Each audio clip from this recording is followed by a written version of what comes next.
let's talk about Zack Snyder's Rebel Moon Part 2, Rebel Moon, the Scargiver.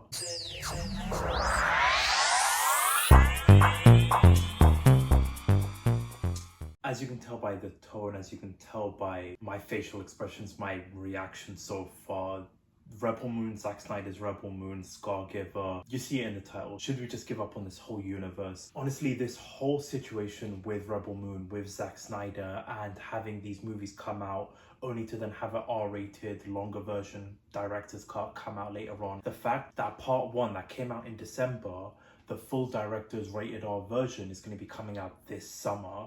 And then this version, part 2, is going to be coming out, I don't know, maybe this year or next year. It just, the way they've marketed this movie, the way they've gone about this movie, it just baffles me completely. Now, I'm not on either of the fence when it comes to like Zack Snyder. I do enjoy some of his movies, but the movies that I do enjoy, I really enjoy. Like the extended version of Batman vs Superman, Man of Steel, the Zack Snyder Justice League movie, Army of the Dead. Like, he does some great movies, but I don't know who was in charge when it comes to this whole release the Snyder cut version of these movies when it's on streaming. Just was a complete hit and miss, and it really shows with this movie. But before we go into like the good, the bad, and the ugly, if you are new to the channel, do consider hitting that subscribe button. We do movie reviews on the channel along with weekly entertainment news videos and so much other kind of stuff on the channel. So if you like that kind of stuff, do consider hitting that subscribe button as we're on our goal to try and reach 500 subscribers.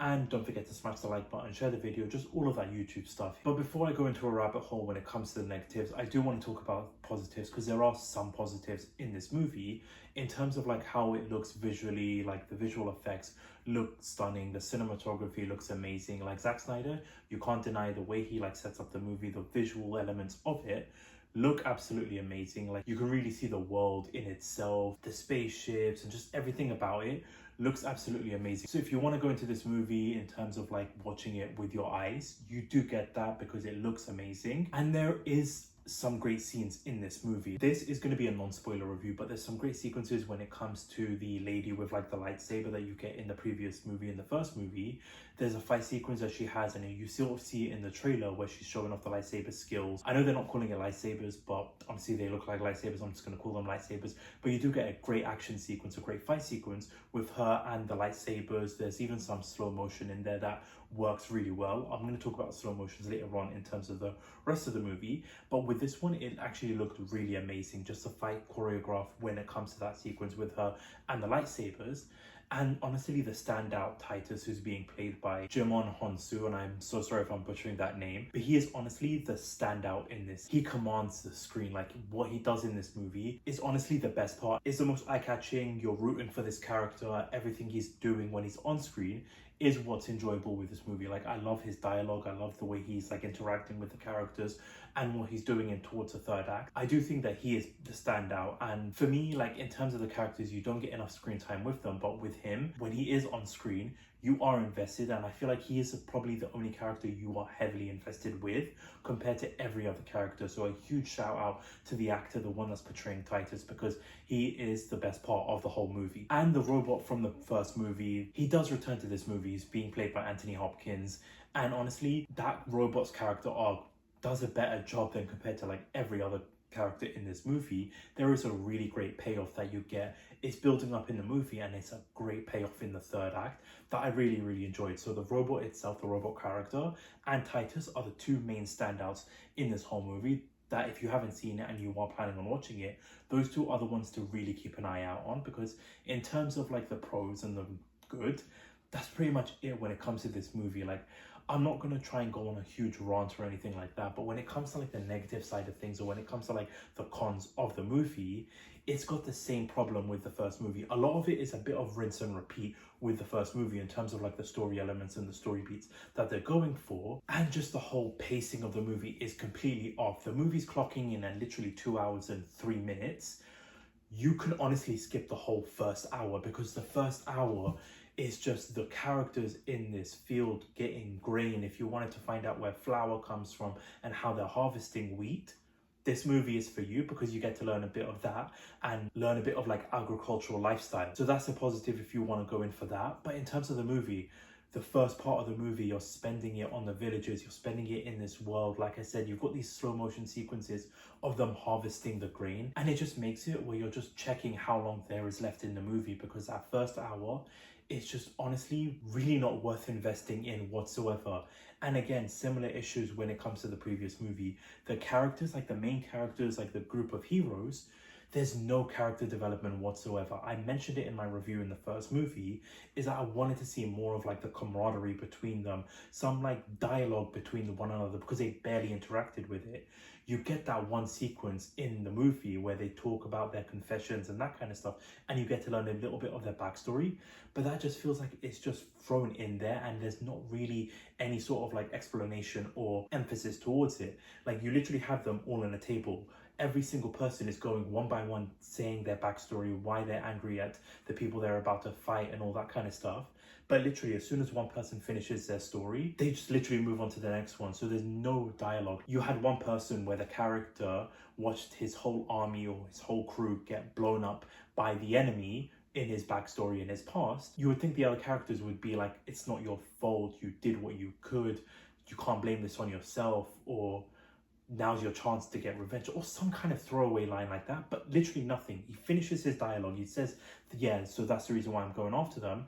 And then literally the next dialogue is, yeah, so my backstory is that my parents were this and this. And it's just like, you're not invested with these characters whatsoever. There are certain moments in the movie, especially towards like the third act, when certain characters do get killed off. Again, I'm not going to spoil anything or mention who gets killed or whatnot, but you don't really feel the impact, or like you're not emotionally invested with it. I was literally watching the one sequence, one death sequence, and I'm just like, okay, cool, this character's not going to be returning anytime soon, but there's no emotional beats to it as the movie's trying to portray it for you. And then when it comes to the third act, when it comes to like this big fight sequence, honestly, it's a visual mess. Now, I mentioned it in like the positive part, like visually it looks stunning in terms of like the visual effects and the cinematography, but the third act feels like somebody vomited visuals at the screen. It's just got explosions and lasers and people flying up and down, like just swords going everywhere. It looks like a mess. Like, I have a 3-year-old who just painted something which literally is just paint being thrown at a paper. That's what it is, but on screen. It visually is somebody just throwing paint at the wall, and that's how it looks. Like, it just looks like a complete mess with the slow motion, like the overuse of slow motion too in that third act. Now, again, that one sequence with the whole lightsaber fight sequence looked great in slow motion, but then you've just got so much slow motion being thrown in that third act. And like I said, you can't really enjoy what you're witnessing. Like, the whole war fight sequence just looked too messy to even just sit back and enjoy. Like I mentioned too, the pacing of the movie, because like I said, the first hour is so skippable. Then you've got literally the last hour with the whole fight sequence, and then there's even moments when action sequences in the ship, and honestly, what you're looking at, it just looks absolutely ridiculous and messy and not even worth sticking around to see, because like they even built up something in the third act, like towards the end of the movie, where there's literally no build up to it whatsoever. There's something that happens at the end of the movie, and it's just literally being thrown in there with no payoff, nothing whatsoever. And even towards like the end of the movie, it's so anticlimactic. It's setting up for like the next movie, and it is just so underwhelming and so disappointing from like a audience perspective, because you're going in there after what happened with the first movie, you're hoping for something more, but then it's just, everything is just thrown at the wall basically. And Zack Snyder even came out and said that he wants to make 6 Rebel Moon movies, or even possibly more. I'm sorry, I'll be honest, I'm tapping out when it comes to this universe. Like, I wanted to give it a shot, but the whole direction of having like 2-hour movie come out and then releasing the full unrated version later on, like a year later, just does not work for me whatsoever. And I really don't understand that decision at all. So I'm honestly tapping out when it comes to this universe. If they are going to be making another one, they are setting up for like a third movie, and I generally probably won't even watch it. When they do release like the rated R version, the longer version, I'm not going to be checking it out whatsoever, because this movie, it just feels like a waste of time. This is supposed to be the closing chapter of part 1 and part 2. Each movie is 2 hours, so altogether it's a 4-hour movie. You watch it back to back, and honestly, it's just no character development whatsoever. The action sequence looks messy. It just looks like a whole jumbled mess. and a complete waste of time for you to be sitting down and watching. It's 2 hours that I'm not going to be getting back. And I've learned my lesson, because I'm not spending another 2 hours on a third movie, especially because we know that there's going to be like a rated R version, an uncut version, director's version later on down the line for the third movie as well. But those are my thoughts on this movie. If you have seen the movie, please let me know your thoughts in the comment section down below. Are you giving up on this universe, on this franchise? Will you be checking out part 3? Did you enjoy this movie or part 2? Let me know down in the comment section below. But that about wraps it up for this movie review. That about wraps it up for this video. I want to thank you all so much for watching. Thank you so much for listening. Keep an eye out, because we are going to be wrapping up the Shogun TV series. So that's going to be the next video, next review we're going to be doing. So don't miss out on that. But this is YK Reviews.